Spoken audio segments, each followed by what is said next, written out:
Hi and welcome to the Tristan channel, and in this video in my Star Trek lore series I want to cover someone who has a special place in my heart and yours also if you grew up with the TNG. Now, but don't get me wrong, I love Kirk and the other captains, but with Kirk I watched the reruns as I was only born in the 1980s. But the captain I grew up with, and therefore you could consider my captain as the expression goes, is none other than Jean-Luc-Picard, played by Beef Stew, aka Sir Patrick Stewart. This video is about, and this is who the video is about, sorry. Now, it only goes as far as Season 2 of Picard, as Picard Season 3 hasn't yet released or finished. This may be a long presentation, so grab a drink or brew and get comfortable. He intrigues me, this Picard. Remarkably analytical and dispassionate for a human, I understand why my father chose to meld with him. There's almost a Vulcan quality to the man. Ambassador Spock. Brief summary. Jean-Luc Picard was a celebrated Starfleet officer, archaeologist, writer, historian, diplomat and philanthropist who served throughout much of the 24th century. The highlights of his career were centred around assignments as commanding officer of the Federation starships USS Stargazer, USS Enterprise D and the USS Enterprise E. In these roles, Picard not only witnessed major turning points of recent galactic history, but played a key role in them, also from making first contact as captain of the Federation's flagship with no fewer than 27 alien species, including the Ferengi and the Borg. He also became the chief contact point with the Q Continuum and served as an arbiter of succession of the Klingon Empire, where he presided over the investiture of Chancellor Gowron. Picard would expose the Romulan Star Empire as backers of Gowron's chief rivals, the Duras family, later aiding a Romulan underground movement of dissidents to gain a toehold on the Romulan homeworld. He continued to serve as captain of the Enterprise E, the 6th Federation starship to bear the name, until at least the early 2380s. Following his command of the Enterprise E, he rose to the rank of Admiral. He resigned from Starfleet for a time after he felt that the organisation had strayed from its ideals, before eventually rejoining as Chancellor of Starfleet Academy. Full bio is as follows. Jean-Luc Picard was born in La Belle, France, on Earth to Yvette Maurice Picard on July 13, 2305. Despite Picard having been born in France, he had a distinct English accent. According to Code of Honour, by the 24th century, French was considered an archaic language. Picard remembered French children's songs like Frère Jacques, which he played on the Ressikin flute in the Inner Light, and he spoke the language on numerous occasions. He also occasionally cursed merde in times of stress, such as in The Last Outpost and Elementary Dear Data, and spoke at least basic French as demonstrated in 1100, 1001 and Remembrance. In 2399, Picard still spoke French occasionally and even taught his dog number one to answer to spoken French commands in Remembrance. He also spoke it once to Guinan in Mercy. He and his elder brother Robert spent their childhood tending to their family vineyards. With their father concerned about the preservation of their family's values, Maurice and his wife educated their sons in the ancient traditions, avoiding in particular any superfluous technologies. As a young boy, Jean-Luc watched his grandfather deteriorate from a powerful, intelligent figure to a frail wisp of a man who could barely make his way home. He took piano lessons, but eventually gave it up because he dreaded performing in front of an audience. In his later life, he would regret doing so because his playing used to please his mother. One of Picard's childhood heroes was Dixon Hill, a fictional private detective living in the early 20th century. A fascination of his that intrigued him well into adulthood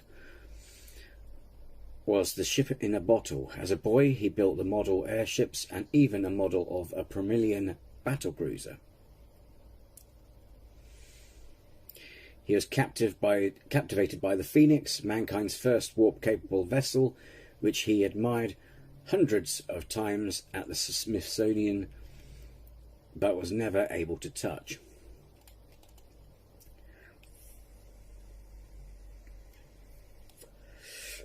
In grade school, Picard remembered singing such children's songs as Pharaoh Jacques. Like his nephew René, Jean-Luc wrote a ribbon-winning report on starships in school.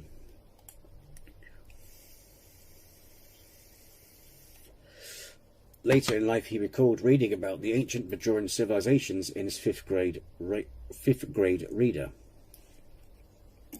Although Maurice intended his sons to work in the vineyards, it became obvious very early that Jean-Luc knew he wanted to join Starfleet, something that his father would never condone up until his death.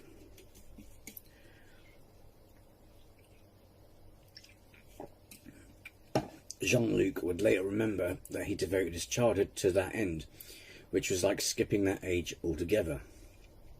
His brother would later note that Jean-Luc always sought higher standards, such as becoming president of his school and later a valedictorian and even an athletic champion. Robert was also jealous of seeing Picard being the favoured son and getting away after his mischiefs. Sometimes Robert had to bully his younger brother. When Picard joined the poker game with his senior officers for the first time in 2370, he recalled that actually he used to be quite a card player in his youth. Picard caused quite a stir by leaving his family's generational vineyard and applying to Starfleet Academy. Although he failed to gain entry on his first attempt, Picard succeeded in his second attempt in 2323. He subsequently became one of the most outstanding cadets in his class.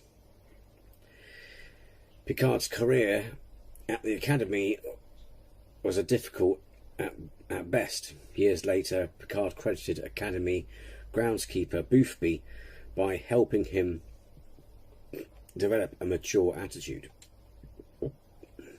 Among Picard's friends at the Academy were Donald Varley, Cortan Zuela, Marta Batanides, an acquaintance called AF, whom he blamed for his failed semester of organic chemistry and whose initials Picard carved into Boothby's prized elm. At the Academy, Picard developed an interest in archaeology. His professor, Galen, encouraged him to continue in this field, but Picard ultimately refused his offer of becoming an archaeologist. he would nevertheless keep his interest in the subject and became to be considered quite knowledgeable in the field. It was also during this time he took great interest in studying the Iconians. Picard also excelled in sports. He won the Starfleet Academy Marathon in April 23 on Danula 2, becoming the first freshman to win the race. During a wrestling match, Picard caught a Ligonian with a reverse body lift and pinned him in the first 14 seconds. According to Star Trek Corps of Engineers, Captain David Gold was an upperclassman that freshman Picard beat in the Academy Marathon. During his sophomore year, Picard was assigned to training on Morrican 7, where he had his first encounter with Nausicaans, who had an outpost on a nearby asteroid. On April 4th, 2327, Cadet Picard joined the Speed of Light Club after he flew 300,000 kilometers per second in level flight on the cruiser USS Leon de Grance, commanded by Captain Noyoda Yahura. He was awarded a certificate celebrating this occasion. Picard graduated at the top of his class. He recalled to Wesley Crusher in 2365 that as he entered the ranks of being an officer, he was green as hell and oh so cocky. Several years after this, in 2379, Picard showed Beverly Crusher a photograph from his academy days, asking, "Remember him?" She replied that he was a bit cocky. As I recall, by that point in his life, Picard considered his younger self as a damn fool, selfish, ambitious, very much in need of seasoning. Picard later told Boothby that if it wasn't for the groundskeeper, Picard would have never graduated. Boothby assured Picard that you made a mistake. There isn't a man amongst us who hasn't been young enough to make one. You did what you had to do. You did what you thought was best. I just made sure that you listened to yourself. Shortly after graduation in 2327, Ensign Picard's promising career nearly ended abruptly while he was on shore leave at Farspace Starbase Earthheart. During a bar brawl over a rigged game of Domjot, he was stabbed through the back and through the heart by a Nausicaan and had to undergo emergency surgery to replace his heart. He later related to Wesley Crusher that he laughed looking down to see the knife protruding from his chest. This event helped him realise how fragile life could be, and thus made him more willing to take risks and make his mark in the universe, which he only realised when Q proposed to him to change this event in 2369.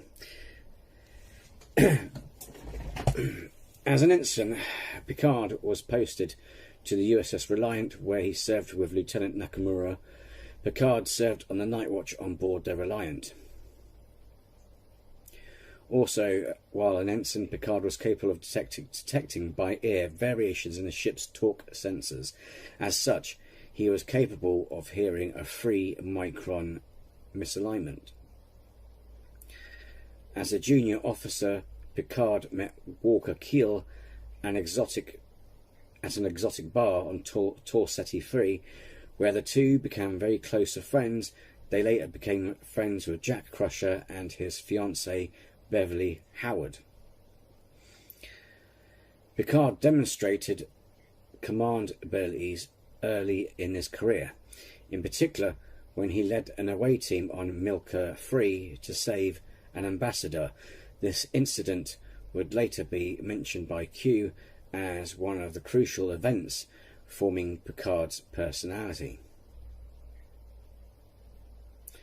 As a young lieutenant, Picard attended the wedding of Sarek's son, where he briefly met Sarek and Spock for the first and only time before the 2360s.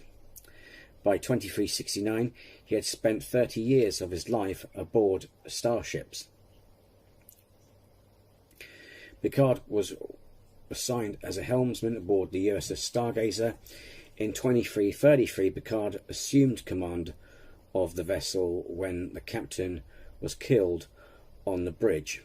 Starfleet awarded Picard a promotion to the post of captain, making him one of the youngest Starfleet officers ever to attain the position. Picard remained in command of the Stargazer for 22 years. In 2339, Picard last visited with his archaeology professor, Dr. Galen. At this time in his life, Picard was seriously considering a career in this field of science. In 2342, Picard dated a young woman named Janice at the Café des Artes in Paris. However, he became afraid of a possible future relationship and stood up Janice, who later married Paul Mannheim.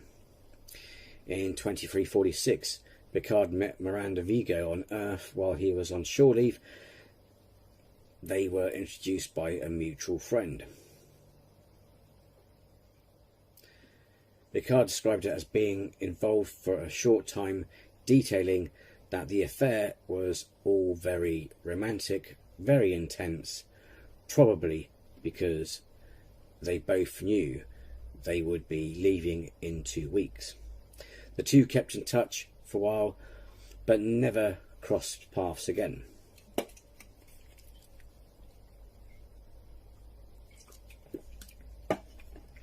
During his time in command of the Stargazer, Moritz Benoit was his chief medical officer and undertook a mission of the fire forest of Silax. During the Cardassian Wars, the Stargazer was involved in a truce offering by the Federation. After making contact with a Cardassian warship, Picard lowered the ship's shields as a gesture of goodwill, but the Cardassian commander ignored the gesture and disabled the Stargazer's weapons and impulse engines. The Stargazer managed to regroup and flee. In 2353, Picard was on an away mission when he saved the life of one team member at the expense of another. Jack Crusher was lost in the line of duty. Picard met with Crusher's widow, Beverly, on Starbase 32 to present the body. It was one of Wesley Crusher's earliest memories.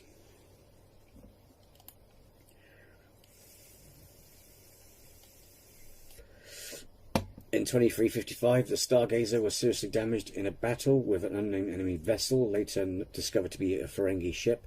Picard managed to destroy the enemy vessel using the Stargazer's warp engines in a unique tactical maneuver later referred to as the Picard maneuver, but was forced to abandon the Stargazer aboard a shuttlecraft, where he and the other survivors travelled for weeks through deep space before being picked up by a passing Federation starship.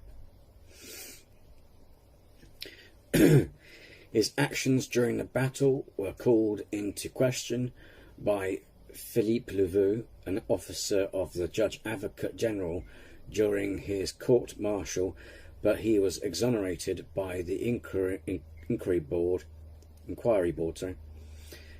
and was later awarded the Grand Kit Order of Tactics Class Excellence for the development of the aforementioned Picard manoeuvre.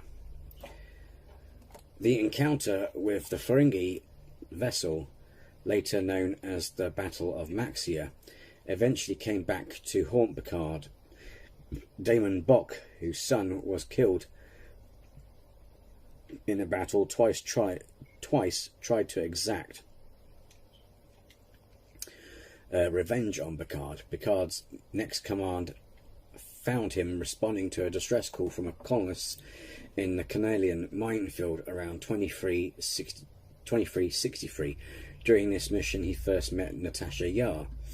In 2363, Picard was assigned command of the newly commissioned Galaxy-class starship USS Enterprise NCC 1701D, the most prestigious captaincy in Starfleet. He commanded the flagship for 8 years, participating in many important missions. Among these were the defeat of the Borg invasions of 2366 and 2373, and his command of the fleet which blockaded the Klingon-Romulan border during the Klingon Civil War. Picard handpicked most of his senior staff, such as 2 young officers who impressed him enough upon first meeting. Geordi LaForge once piloted Picard's inspection tour shuttle and stayed up all night to refit an engine part. Picard had made a passing comment on, and Picard witnessed Natasha Yar risk her life to save colonists amid a Canarian minefield. He had also picked William T. Riker as his first officer and promoted him to commander, sight unseen, impressed by the younger officer's record of independence. Mere months after taking command, Picard was offered a promotion to Commandant of Starfleet Academy with the rank of Admiral by Admiral Gregory Quinn, but turned it down to retain command of the Enterprise. Although Picard often heatedly defended a strict interpretation of the Prime Directive, he broke it numerous times when he felt it was warranted. Thus, in 2364, he allowed an Edo woman to confront her god from space, and in 2366, Picard brought a Mintarkan leader aboard the Enterprise to undo the damage done by cultural contamination. Furthermore, in 2370, the Enterprise, by hand of Dr. Nikolai Rozhenko, transported a primitive group of Borelians into a holodeck from Boral 2 before an atmospheric dissipation rendered it uninhabitable. Although in violation of the Prime Directive, Picard ordered that the Borelians be stealthily resettled, having no other humanitarian options.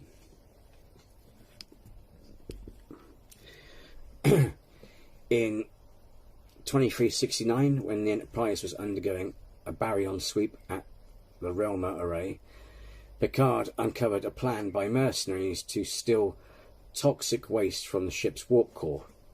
He managed to take out all of the intruders by setting traps throughout various sections of the ship.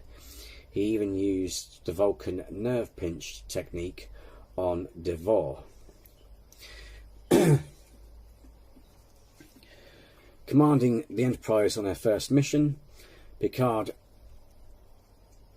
made first contact with a member of the Q Continuum. Picard and his senior officers had to stand trial for humanity's immaturity.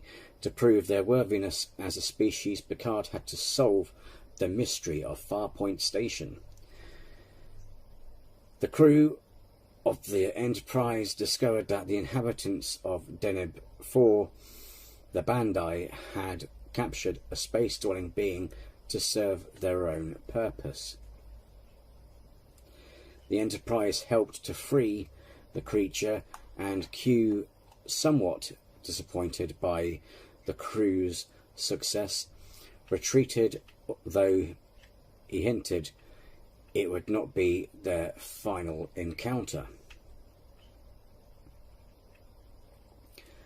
Thus, later that year, Q created a bizarre and deadly game for the crew of the Enterprise in order to demonstrate that he had given Riker Q-like demonstrate that he had given Q Riker Q-like abilities. Ultimately, Riker rejected these new powers, and Q again disappeared. 1 year later, in 2365, Q first expressed an interest in joining Picard's crew. When Picard declined, Q tried to show how much he could be of assistance by hurling the Enterprise into the path of a Borg cube. Q was hoping to show that the Federation was entirely unprepared to meet some of the more powerful races that existed in the universe. Ultimately, Picard had to beg for Q's help in escaping from the pursuit of the Borg vessel. A fourth encounter with Q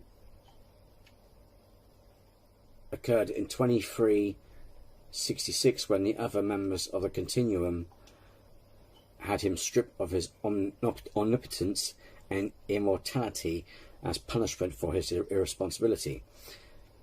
He sought refuge on the Enterprise, and although Picard and the rest of the crew were initially unconvinced of the sincerity of Q's pleas, the captain agreed to provide Q temporary asylum. As the Enterprise began to suffer from the Camarilla attack, however, Q resolved to end his life to prevent further risk to the Enterprise's crew. But another member of the Q Continuum prevented Q from sacrificing himself and restored his powers as a reward for his selfless act. Late in 2367,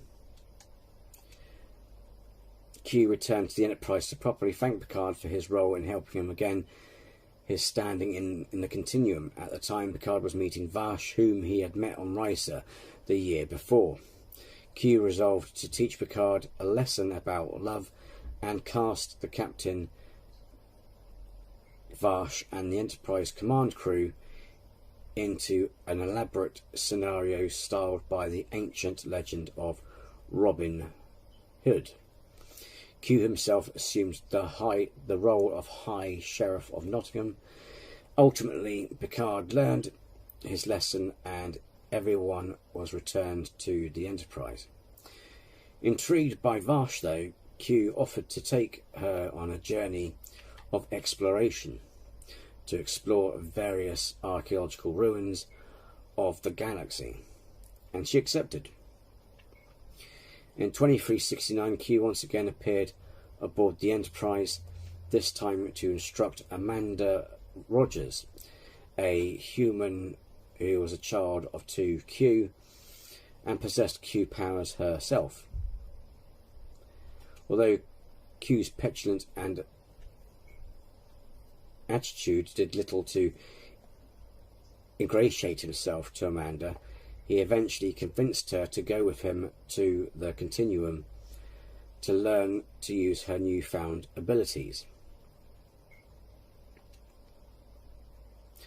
Later that same year, Q appeared to Picard when the latter was critically injured during an ambush from a group of Lunarians. Appearing as God, Q told Picard that he had died because of his artificial heart and offered him the chance to return to the incident in his youth and relive the events leading up to his near fatal injury and change history.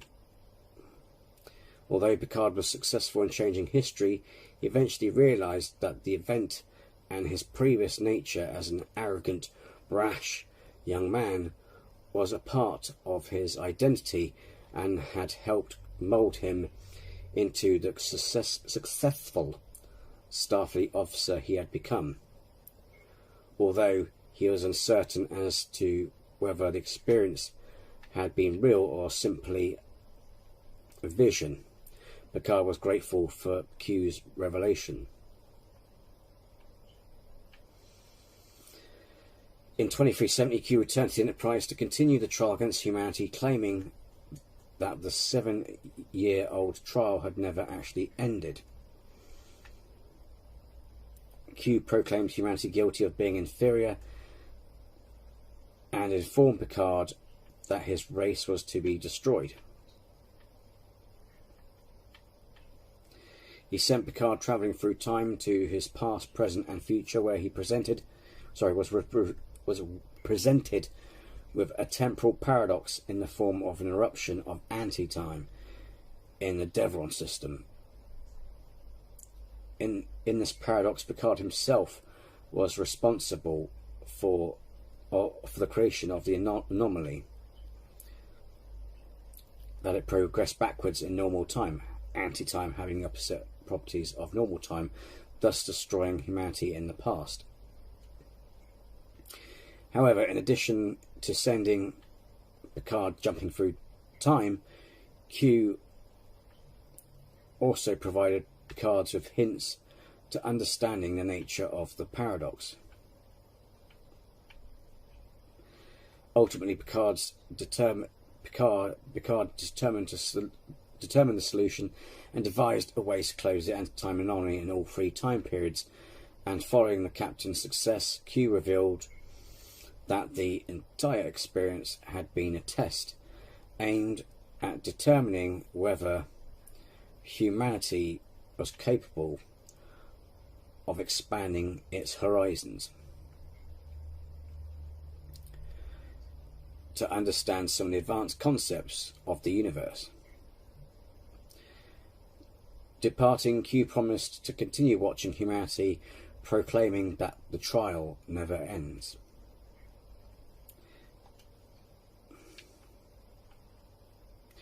In 2365, Q sent the Enterprise 7,000 light-years into the uncharted space, later known as the Delta Quadrant, into the path of the Borg cube. Although the Enterprise suffered losses, it became the first ship known at the time by the Federation to survive an encounter with the Borg, and managed to inform Starfleet of the Borg's existence. 1 year later, in 2366, the Borg launched their first invasion of the Federation. A single cube destroyed the New Providence colony and USS Lalau, and kidnapped Picard when the Enterprise attempted to intervene. Picard was partially assimilated and became a Borg drone known as Locutus of Borg. The cube proceeded towards Earth and engaged Starfleet in the Battle of Wolf 359, resulting in the destruction of 39 Federation vessels. On the arrival at Earth, an away team from the Enterprise successfully rescued Picard and used his connection to the Borg to implant false data in the cube, destroying it. It was revealed years later that his assimilation and time spent in the collective had a profound disturbing effect on Picard's life. The Enterprise again encountered the Borg in 2368 when they rescued a Borg drone from a crashed Borg ship.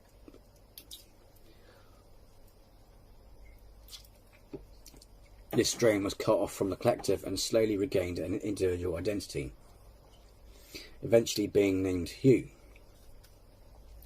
Initially, the plan was drafted to use Hugh to destroy the collective in its entirety, although Dr. Beverly Crusher resisted the extermination of an entire race, even if it was the Borg. Picard eventually confronted Hugh, who immediately recognised Picard as Locutus. Picard took the role of Locutus while talking to Hugh to simulate the authority that Hugh was used to. However, Geordi LaForge, Data and Dr. Crusher and other members of the Enterprise crew had a profound effect on the former drone. Even Guinan, who initially wanted nothing to do with Hugh, taught him that resistance is not futile. Guinan's homeworld had been destroyed long ago by the Borg, but the fact that Guinan was still alive was proof of this assertion. When Picard reminded Hugh that resistance is futile, Hugh informed him that it was not, so that when Picard told Hugh that LaForge would be assimilated, Hugh stated that LaForge did not want to be assimilated. When Picard said that this was irrelevant, Hugh specifically said that he and Hugh used the word "I" would not assist in the assimilation of LaForge. Picard was stunned that a Borg drone would say such things. He described that he could not send Hugh back with the file that would destroy the Borg.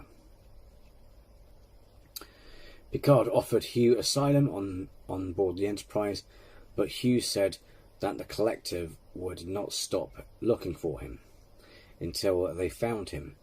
Hugh agreed to go back to the crash site and be taken back into the collective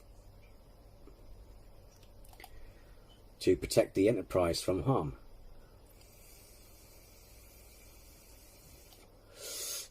The individuality present in Hugh spread through the ship he returned to, causing a catastrophic separation of the ship from the rest of the collective. This rogue mini-collective was unsure how to cope with its freedom, and so fell under the influence of the android Law. Law persuaded them to aid his plan to conquer Earth. Using the rogue ship, they attacked several outposts before being tracked down by the crew of the Enterprise D. They destroyed the Borg ship and were able to persuade the remaining members of the mini-collective of Law's unreliability. The mini-collective then disappeared into space and has not been encountered since. There were some within Starfleet who blamed Picard for the destruction of the task force at Wolf 359. Benjamin Sisko, who was serving as first officer of the USS Saratoga at the time, lost his wife Jennifer in the attack.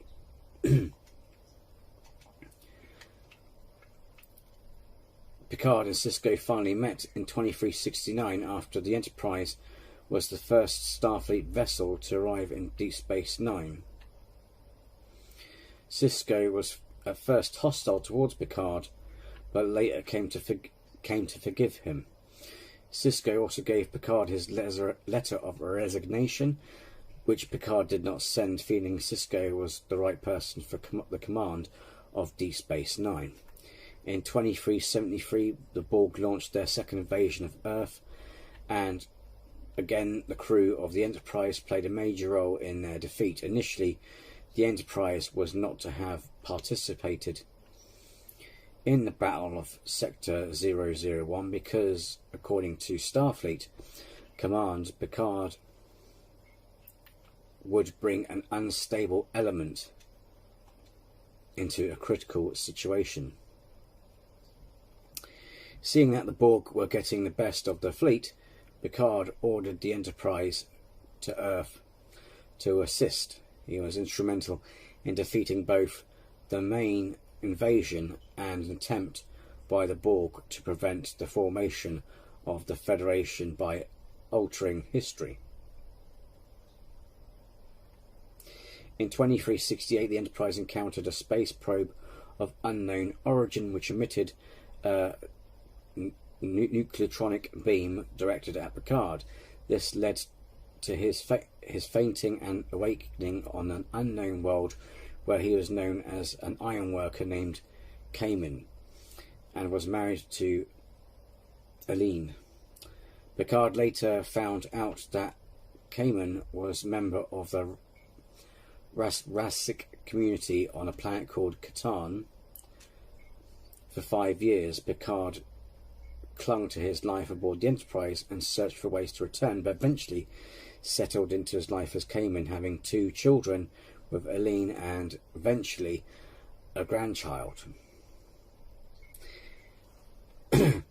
In approximately 35 years, Picard spent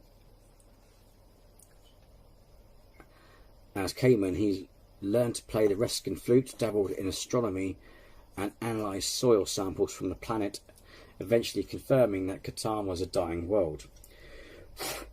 Near the end of his life on Catan, it was revealed to Picard that Catan had been destroyed more than 1,000 years previously.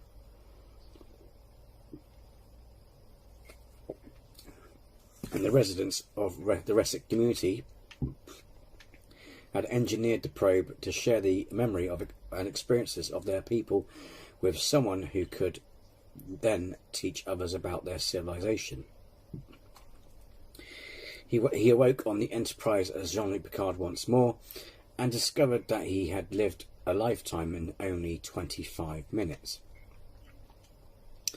The probe was collected by the Enterprise and disassembled.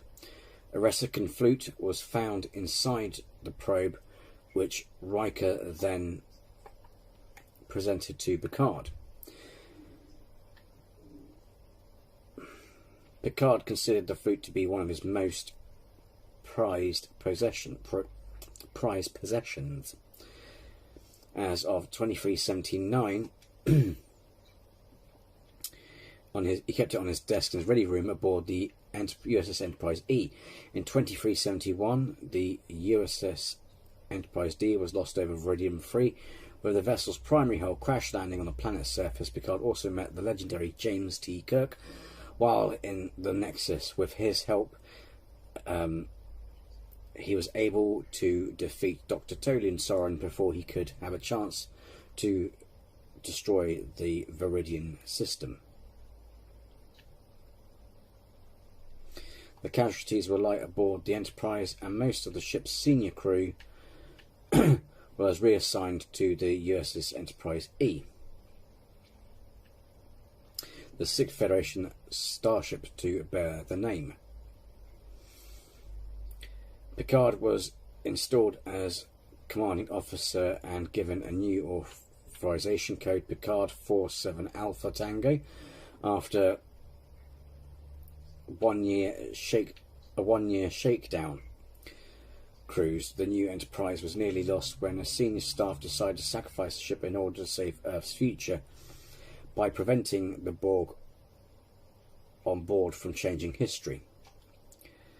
Fortunately, the crew was able to repel the Borg attempt without having to destroy the Enterprise. 2 years later, in 2375, Picard ordered the Enterprise E to the Baku planet in the Briar Patch, when it appeared that his operations officer, Lieutenant Commander Data, had malfunctioned and assaulted members of the research team. Picard was able to recapture Data and uncovered a plot by Admiral Dougherty and the Sonars and some of in the Federation Council to break the Prime Directive and relocate the Baku against their will. Picard rebelled against Dougherty, bringing word of his actions to the public. Picard was able to protect the Baku and stop Sonar's leader Rufal from destroying the Baku's homeworld. Pardon me. Picard continued in command of the Enterprise through 2379, when the ship was sent to Romulus after the coup by Praetor Shinzon, who was a clone of Picard created by a former Romulan government. They intended to replace the captain with a spy of their own. Following a change in government and concerned that it would lead to war, the plan was abandoned and Shinzon was sent to Remus to die. Instead, he prospered and became a highly successful leader during the Dominion War. Shinzon used Phaedron radiation weapon to eradicate the Romulan Senate and had planned to do the same to Earth. He needed Picard in order to repair faults in his own genetic makeup. In a pitched battle between the Enterprise and Shinzon's flagship, Picard was eventually able to board the enemy ship and eliminate Shinzon. Data saved Picard's life by transporting the captain back to the Enterprise. Before sacrificing his own life, he destroyed the scimitar by firing on the Phaedron weapon with a hand phaser, thereby saving the crew of the Enterprise. In 2380, Q remarked that Picard was no fun. He was always quoting Shakespeare. He was always making wine. By 2381, Picard had been promoted to Admiral and was subsequently funding the work of independent archaeologist Petra Aberdeen as the patron of the Independent Archaeologists Guild.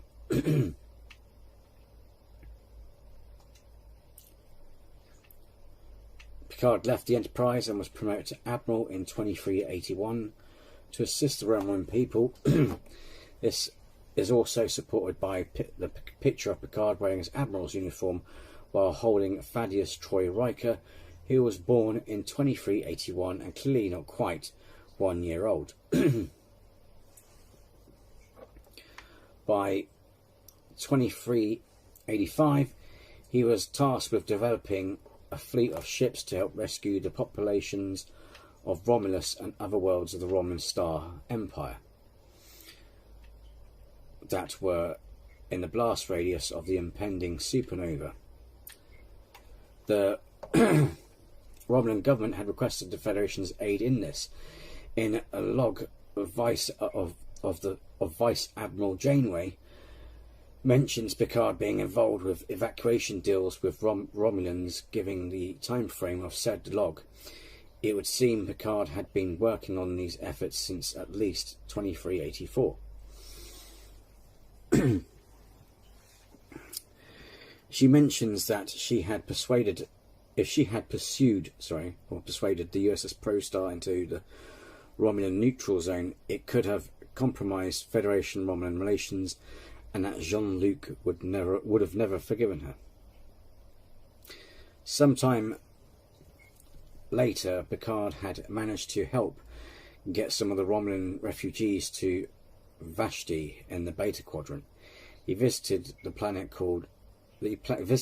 several times, and on one occasion brought Eleanor, a young Romulan boy he had once befriended and placed under the care of the Quowat Milat. A copy of the book of the Three Musketeers, and on April the 5th, 2385, began to teach him defence. During the lesson, Raffi informed him that the rescue fleet under construction on Mars was attacked by rogue simps, or androids. Picard, shocked at the news, bid farewell to the Quolat Milat and told them that he would try everything within his power to make sure the rest of their people could be saved.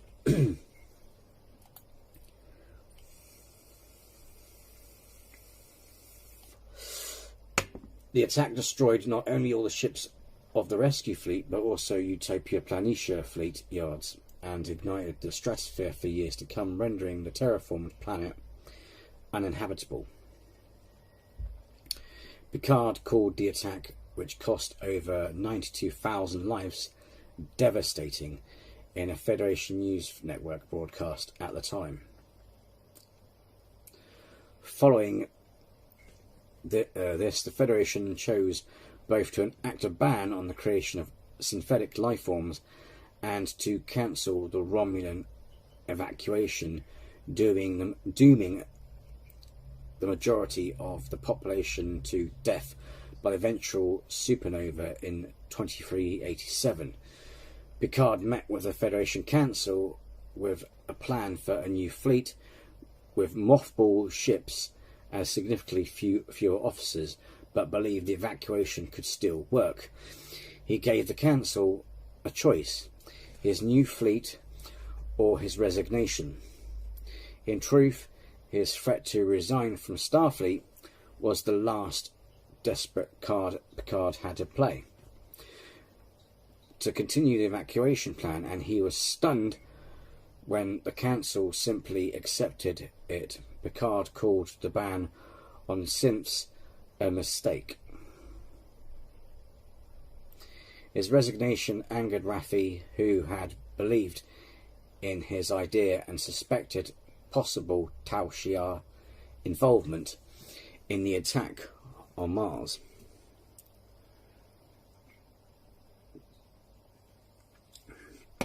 Following his resignation, Picard returned to his childhood home in France, where he planned to live a pleasant but unfulfilling life.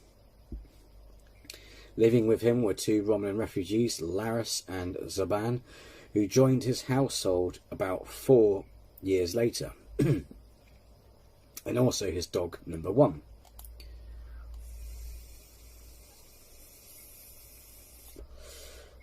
He spent the next 12 years writing history books and tending to the vineyard. As the years wore on, Picard started to be plagued with dreams of Data and the destruction of Mars. In 2399, now 94 years old, Picard was sought out by Daj Asher, an android created from the remaining neural code from Lieutenant Commander Data from the dismantled B4 unit. After having a dream about Data painting, Picard went to his vault inside the Starfleet Archive Museum to inspect a painting that Data had given him in 2369. The woman in the painting looked exactly like Daj, and since Data had named the painting Daughter, Picard concluded that Daj must be an android too. Daj found Picard outside the archive, where he explained to her what he had learned. They were chased by Romulan operatives, and Daj was killed. Picard sought out cyberneticist Dr. Agnes Jurati at the Daystrom incident to find more information about the deceased young woman.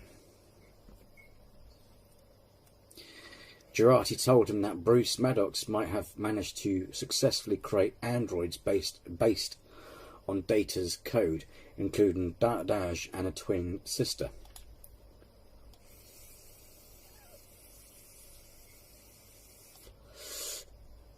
Back at the Chateau Picard, Laris, Picard and Zaban reviewed the security footage from Starfleet headquarters where Daj was killed. The computer told them that there was no trace of Daj. This led to Laris to believe that the Tal Shiar, or even the Zat Vash, were behind the attack and were covering up their tracks. Soon after, Picard and Laris investigated Daj's apartment in the greater Boston area. They discovered that their fears were true and the Zat Vash were behind the events that were unfolding. Later that night, Dr. Moritz Benon visited Picard to inform him that he could not clear Picard for interstellar travel. Picard had passed all the tests Starfleet required, save for the abnormality in his parietal lobe. Picard went to Starfleet headquarters to speak with Fleet Admiral Kirsten Clancy to be reinstated and given a small ship and crew to track down Maddox and the second android. However, still angered by the interview Picard gave only days before, condemning Starfleet for abandoning the Romulan rescue, Clancy denied his request. Later, Picard was visited by Dr. Jurati, who informed him that Dahj's background had been created within the last few years, and there was no record of her before that time.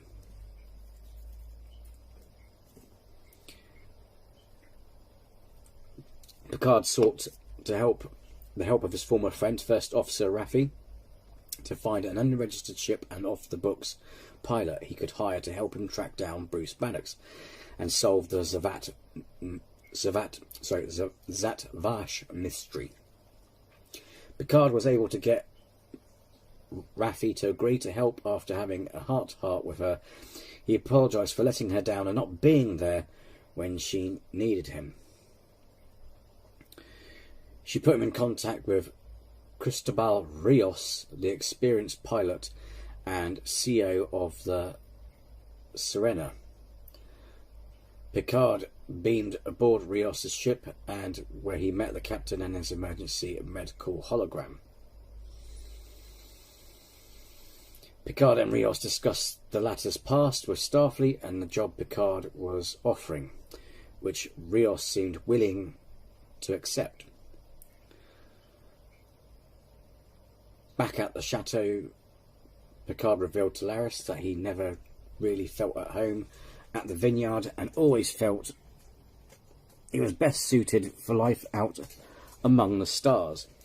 After Saban had entered with provisions for Picard's journey, the three were attacked by Zat-Vash agents. They managed to defend themselves and dispatch the attackers.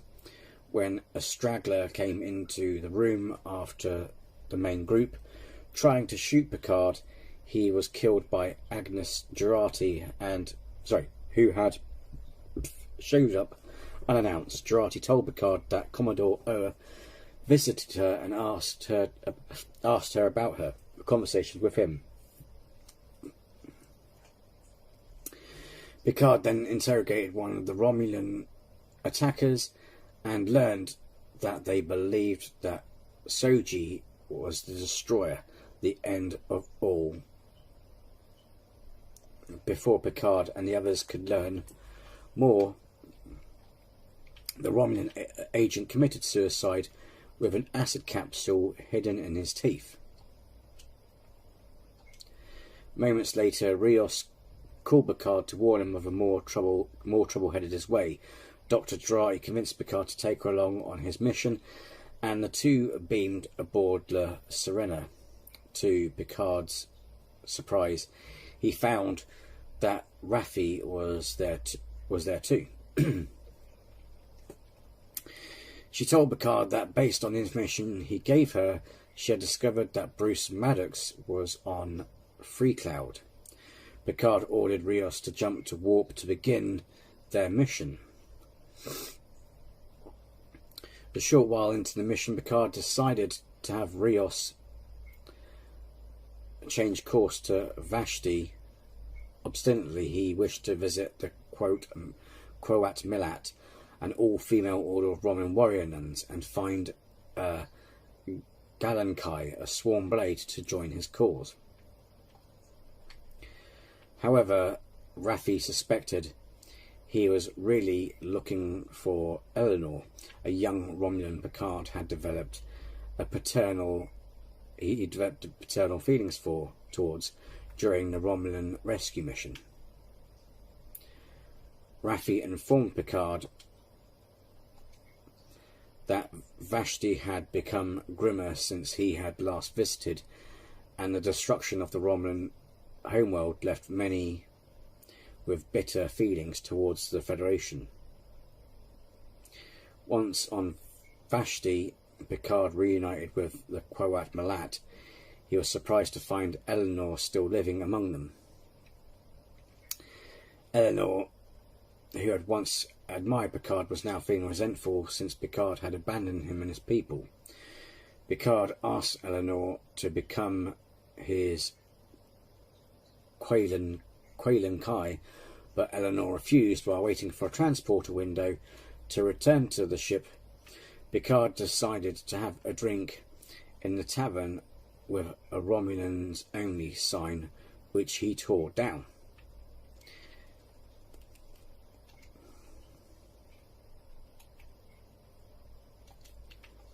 A former Romulan senator confronted Picard about the failures of the Federation, and this escalated into a bar fight. Picard refused to fight the man and was saved by Eleanor, who declared himself Picard's Quaylen Kai. Once the two of them were back on the Serenia, the ship was attacked by Kar-Katana, a local warlord commanding an old Romulan bird of prey. During the fight, a mysterious ship appeared to help, but was nearly destroyed in the process. Once the bird of prey was disabled, Picard, Rios and Raffi beamed the pilot on board the Serena to discover it was 7 of 9, who was working for the Fenris Rangers. As soon as she was safe on board, 7 quipped, "You owe me a ship, Picard," and passed out. Back en route to Freecloud, 7 and Picard met in his study on La Serena's holodeck and discussed Picard's mission and 7's work as a vigilante. 7 thought Picard was on a typical grandiose diplomatic mission, but when he told her he was trying to save someone who had no one else to help her, 7 agreed to help him. Upon arriving at Freecloud, Picard and the others came up with a plan to extract Bruce Maddox from Bajal's, the nightclub owner and ruthless merchant of Borg parts, who was holding him prisoner. Picard played the part of a bounty hunter who offered 7 of 9 in exchange for Maddox. During the meeting, 7 revealed that she knew Bajal and was planning to kill her as revenge for Bajal killing Icheb, the ex-Borg who was like a son to 7. Rios and Picard managed to de-escalate the situation and rescue Maddox back on La Serenia. Picard appealed to 7 not to try and seek revenge. 7 asked him if after his time in the Borg Collective he felt he had gained back his humanity. Picard admitted he did not think he had gained back all of it. "But we're both working on it, aren't we?" he says. 7 agreed, but beamed back down to Freecloud to kill Bajal anyway. Later, Picard met with Maddox in sickbay, and Maddox told him about Soji and revealed that she was on the artifact, which was a derelict Borg ship. On the way to the artifact, Jurati and Picard discussed the death of Bruce Maddox and Picard's past as Locutus of Borg. It became clear that Picard was still traumatized by his time in the Collective, and he got angry when Jurati suggested the isolated Borg on the artifact might have changed. He retreated to his holographic study where he had been researching the Borg reclamation project and its director Hugh, a former Borg Picard had encountered decades earlier.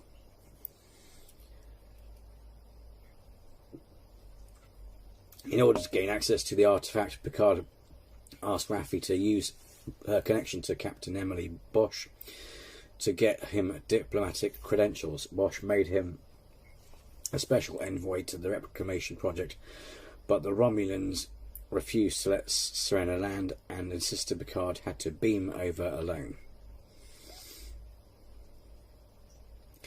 Once on board the Cube, he was plagued by more flashbacks until he was welcomed by Hugh, and the two had a heartfelt reunion.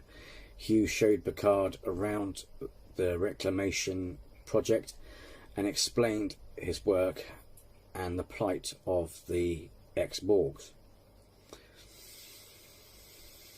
He agreed to help Picard in finding Soji, but when they went to her quarters, they found them empty and in disarray.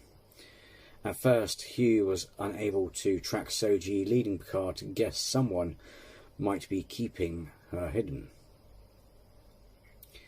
Once Soji freed herself from the death trap Narek set for her, though, her signal reappeared and Hugh and Picard tracked her down.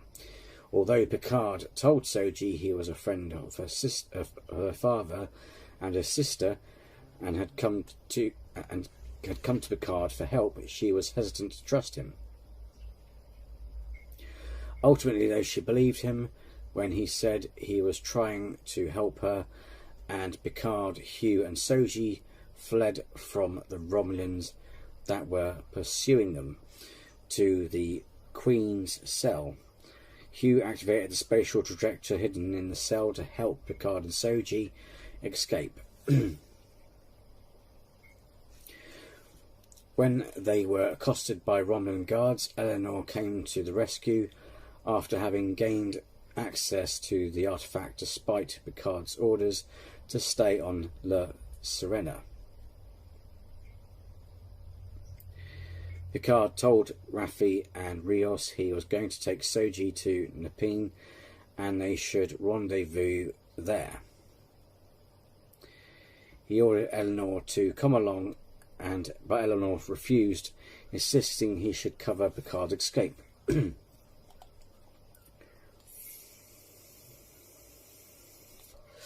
Upon arriving on Nepean, Picard and Soji were greeted by Kestra Troy Riker, the daughter of William T. Riker and Deanna Troy. Kestra took the two visitors to the Riker residence, where Picard joyfully reunited with Deanna and Will. Picard explained the situation to them and they welcomed him and Soji to stay as long as they needed. During the visit, Picard spent time with his old friend reminiscing about the Riker's late son Thaddeus Troy Riker and discussing Soji and his current mission. Initially, Picard did not want to give away the details. Will was able to guess that Soji was Data's daughter and thus an android. At dinner, Deanna and Will helped Picard to convince Soji that she could trust him, and Soji reveals how Narek had manipulated her into telling him about her homeworld. Going off the details, she mentions with the help of a friend, Kestra was able to identify the planet as Gulion 4, and they agreed Picard should get help from Starfleet and take Soji to her home world. After getting back to La Sirena, making introductions, Picard and Rios to plot a course for Deep Space 12 and to get him a secure channel to Starfleet. In his holographic study, Picard spoke with Admiral Clancy about Soji and the other possible synths and asked for a squadron to travel to the Viet sector. He proceeded to add arguments to his course before Clancy bluntly shushed him, telling him that a squadron would meet him at Deep Space 12. After this, Picard spoke with Dr. Jurati in sickbay, where told her she would be turning herself into Deep Space 12 for the murder of Bruce Maddox. Jurati told him about the mission Commodore O gave her and the mission though Picard remained somewhat sceptical. However, soon after, the crew gathered and, guided by Raffi, pieced together the truth about the Zhat Vash, the attack on Mars, Commodore O, and the Simps. Realizing she had given the Romulans the means to eradicate her people, Soji tried to hijack the Serena and change their course to head directly for her homeworld and warn the Simps there of the impending attack. Rios was able to regain control of the ship, but Picard agreed with Soji and tried to take command of Serena himself. He was foiled, however, when he was unable to work the ship's controls. Soji managed to convince Rios to help her take her home, and together they headed for the transwarp conduit that would take them to Gulion 4.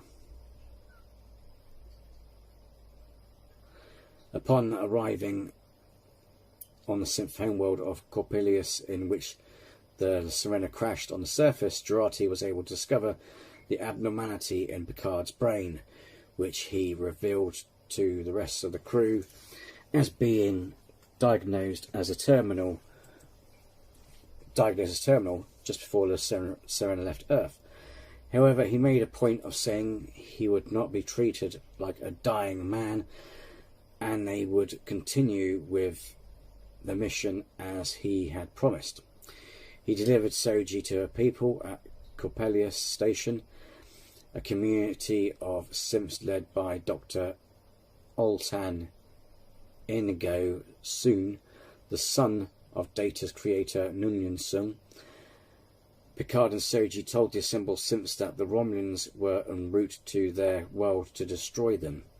Picard sent a secure message to Starfleet, informing them that he had made first contact and requested diplomatic negotiations and Starfleet protection for Coppelius and its inhabitants. However, the synth community led by Sutra had come to another conclusion. They had discovered that the admonition that the Zhat Vash believed to be a warning against synthetics was actually in fact a message meant for the synthetics to call for help from a hidden race of advanced artificial life forms to preserve their existence, even if it meant exterminating organic life in the process. In order to stop him from trying to install doubt in others, Soon and Sutra ordered that Picard be held under house arrest. Picard was eventually rescued by Jurati, and the two of them travelled to La Serenia. Unbeknownst to them, the others had returned to the Coppelius station to stop the construction of the transmitter. Having learned the ship's controls from his observations of Rios, Picard was able to take the ship back into orbit and face down the Tal Shiar Romulan fleet led by Commodore O, who now was revealed to be a Tal Shiar agent. A fleet of starship vessels led by Riker aboard the USS Zhang He arrived in response to Picard's transmission. Informing the Romulans that Coppelius was under Federation protection, Picard pleaded on an open channel with Soji, who was working to build the transmitter, to not become the destroyer that the Romulans believed her to be. Finally, giving in, Soji destroyed the transmitter, leaving the Romulans no choice but to withdraw in the face of the overwhelming Starfleet force. With Coppelius saved, Picard collapsed, his body beginning to fail as a result of his illness. He was beamed to the planet's surface, where he died in the company of his crew he had led on this mission. However, soon had been working to create a golem to transfer his consciousness into, and had just completed the work before the Romulans arrived. Working with Jurati and Soji, soon was able to transfer Picard's consciousness and memories into the golem before his brain functions ceased completely. With a second chance at life, he continued on with the crew of the Serena, noting along with Soji, Asher, and the Federation's synthetic ban lifted, they were both free to travel as they please. Notably, the golem's neural net did not contain the defect in Picard's parietal lobe that caused the death of his human body. The android body was built to be identical to his human body in all other ways, lacking any enhanced physical or mental abilities, and having the same remaining lifespan Picard's human body would have had if not for his brain defect.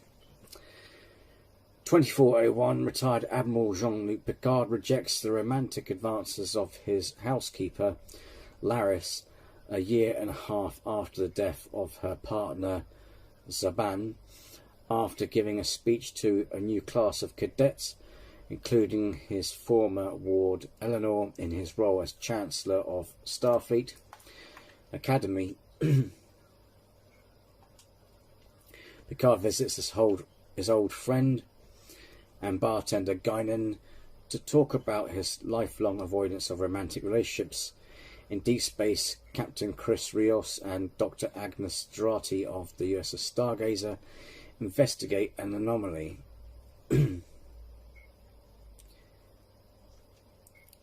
that broadcasts a request to negotiate an entry into the Federation with Picard. They are joined by 7 of 9, a vigilante flying Rios' old ship La Serena and a ship of Starfleet. A fleet of starships, including the US Excelsior, with Eleanor as Picard's first officer on board. When Picard arrives, a Borg ship emerges from the anomaly and transports their queen onto the Stargazer. The queen begins assimilating the entire fleet, prompting Picard to initiate the Stargazer's self-destruct. After the explosion, Picard wakes up in a version of his home and is greeted by the extra-dimensional being Q, who has returned to test Picard again. Picard learns from Q that he and his companions are in an alternate timeline where humanity has formed the xenophobic Confederation of Earth. Systematically eradicating or enslaving alien races. Picard's, the Confederation's greatest military commander, has been granted the honour of executing the last Borg queen by 7 of 9, who is the president of the Confederation and married to the magistrate. The group reunite and learn from the Borg queen that they can prevent the Confederation formation by travelling to Los Angeles in 2024. They can only do this with the Queen's help. Agnes, Raffi, Eleanor take control of communication and transport systems in Confederation headquarters, while 7 and Picard buy time at the public execution.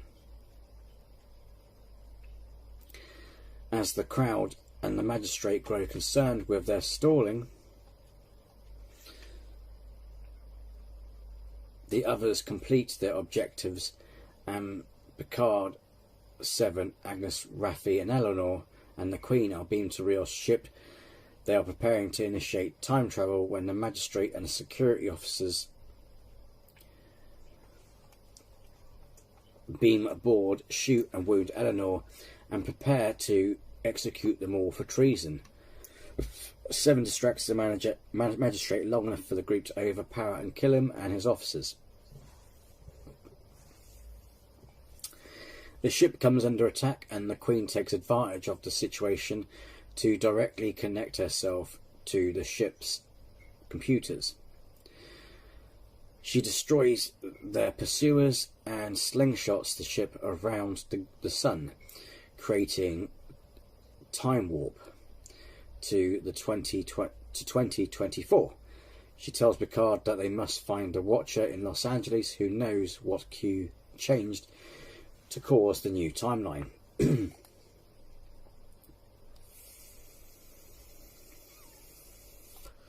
The ship crashes near Chateau Picard in France, and the Queen diverts all power to sustain herself. Eleanor dies of his wounds, and Raffi angrily blames Picard before departing with Seven and Rios to start searching for the Watcher. Rios' transport malfunctions and he is knocked out, waking up in a clinic that secretly treats undocumented immigrants. Before he can leave, immigration officers raid the clinic and arrest both Rios and his physician, Teresa. Rios' communicator is left behind despite Picard's warnings. Agnes connects her mind to the Borg Queen and learns the exact location of the Watcher before she can be assimilated, impressing the Borg Queen. Picard and Agnes learn from Agnes's connection to the Queen that the change to the timeline they must prevent to avoid the dark future of the Confederation will happen in 3 days' time, on April 15th, 2024. Picard transports to the location Agnes learned from the Queen and finds a younger version of Guinan who does not know him and is planning to leave Earth after having grown disillusioned with humanity. Seven and Raffi search for Rios, who is being processed by ICE and sent to a sanctuary district on the border of the US. They are able to track the bus that Rios is on with the help of Agnes, who tricks the Queen into improving La Serena's transporter systems after Picard reveals his name and explains that he is looking for a Watcher. Guinan leads him to someone who is also known as the Supervisor.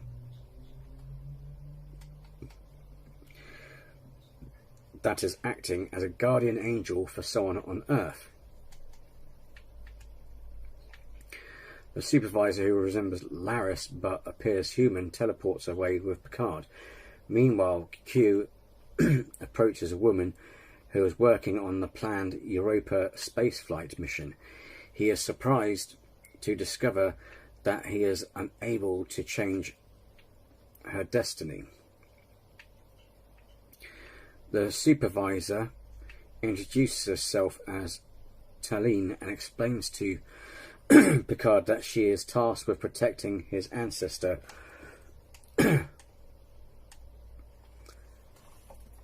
Rene Picard, the woman whom Q has targeted earlier, because Rene plans an important role in the future. Q approaches Dr. Adam Soong, a disgraced geneticist who is desperate to find a cure for his daughter, Kor, who has a terminal genetic illness. In exchange for a vial of medicine that can save Kor's life, Q requests Soong's help dealing with Rene.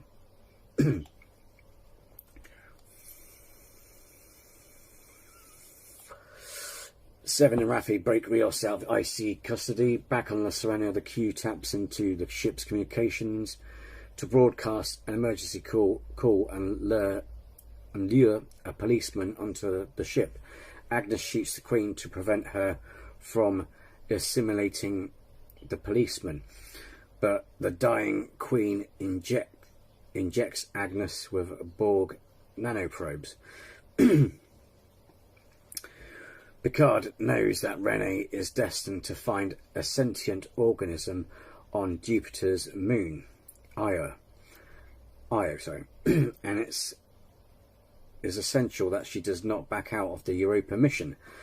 To monitor at a pre-flight gala, Agnes infiltrates the event to hack the system so they can all attend, but the Borg Queen's consciousness is lurking within her mind. With the Queen's help, Agnes gives Picard, Talene and Rios access to the gala there. Picard is confronted by Soong, who alerts security that Picard is dangerous. Agnes and the Queen cut the lights and create a distraction by singing a jazz cover of Shadows of the Night. The resulting rush of endorphins allows the Queen to take full control of Agnes's body. Q, having taken the role of Renee's therapist, stokes her insecurity with text messages, and she begins to flee the party. Picard finds her and persuades her to go through with the mission by talking about his mother, who also loved the stars and also had mental health struggles. Soon realizes Renee and Picard walking together. Sees Renee and Picard walking together outside and attempts to run over Renee with his car. Picard pushes her out of the way, but is hit by the car and knocked unconscious. After returning home, Soong deliriously rants at Kor. She investigates his research and learns that she is the only one to have survived of many apparent clones he created.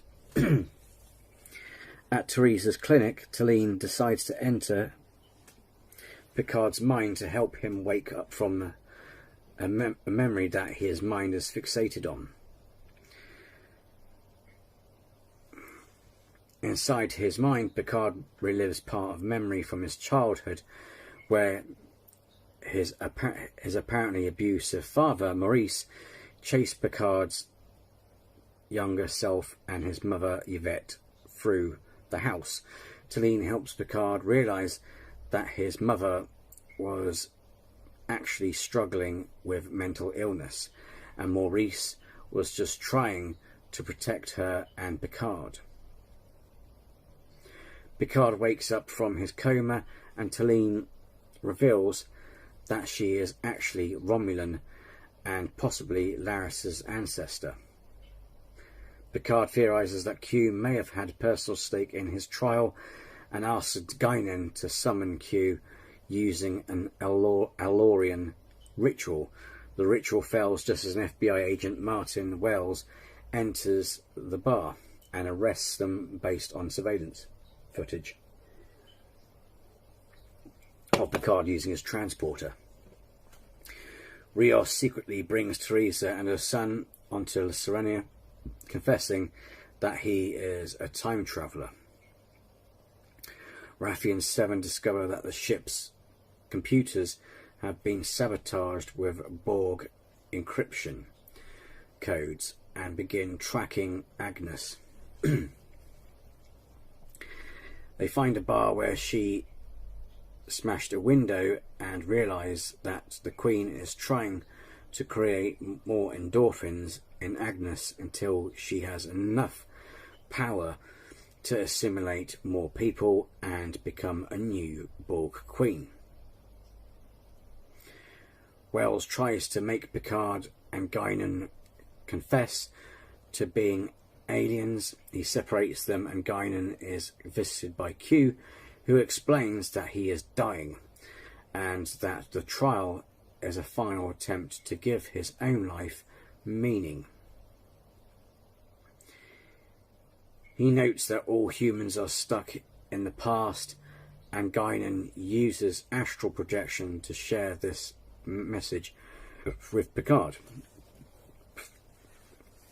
Wells reveals that he encountered aliens before when he was a child and thought they wanted to kill him, but Picard explains that these were Vulcans who only tried to erase his memories.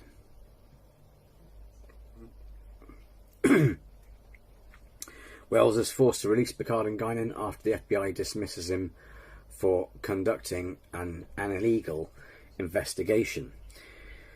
Meanwhile, Raffi and Seven find the Queen collecting car and phone batteries to modify Jurati's body and make it capable of assimilation. She attacks them, but Agnes is able to force her to stop and leave after learning about her true nature. Kor leaves her father with the help from Q. The Queen persuades Soong that he can save his legacy by helping her steal La Sirena, thereby enabling her to conquer the galaxy. Soong provides her with a squad of mercenaries to convert into Borg drones. The Queen, Soong and the drones beam to La Sirena, while Picard, Talina, Raffi and Seven beam to Chateau Picard. Agnes' consciousness blocks the Queen from the ship's systems until Seven and Raffi arrive. They try to use the ship against the Queen, but she mortally wounds Seven. After they send Rios, Teresa and her son to safety, Picard and Talene escape from Soong and the drones in the tunnels beneath the chateau. The chateau and the gateau? The gateau and the chateau. Picard recalls his mother having a mental break while they were playing hide and seek in the tunnels when he was a boy, after which she ended her own life. Discussing this with Talene helps Picard come to terms with it. Soon corners them, but Rios beams back and forces him to flee. Agnes persuades the Queen to change her ways and build a new Borg collective through cooperation rather than assimilation, truly becoming a new Borg Queen. The new Borg Queen heals Seven by adding her to the collective, and then departs in the Sirena for the Delta Quadrant, leaving a message for a Picard. There must be two versions of Renee, one who will fly the Europa mission and one who will die. Despite Picard's protests, Talene interprets the Queen's message as her needing to sacrifice herself to save Renee. She uses a holographic disguise to thwart Soong's attempted murder of Renee and dies in Picard's arms, while Renee departs on the Europa mission. After his failure, Soong returns home to find that Kor has deleted his digital files, though he still has a physical file labelled Project Khan. Kor is recruited to join the Travellers by Wesley Crusher, and Rios decides to stay in the past with Teresa. Q and Picard discuss the purpose of the trial. Q hopes that Picard has learned to let go of the past and to accept love. Q then uses the last of his power to send Picard, Seven and Raffi back to the Stargazer in their own timeline, where Eleanor is alive. Picard recognises that this Borg Queen is Agnes, whose collective has detected a new transwarp conduit that they offer to monitor as provisional members of the Federation. After reuniting with the older Guinan and learning about Rios' life in the 21st century, Picard returns to his chateau and asks Laris for a second chance at being together. And that's the life of Admiral Picard, up to the events of season 3 at least. What happens next we'll have to see, and all we do know for the moment is the old crew is back, and new and old enemies will make an appearance. So, thanks for taking the time to watch this presentation / video, and if you liked it, be sure to hit the like, and also please subscribe. It's free, and it would be great to have you here. And so until next time, take care and be well.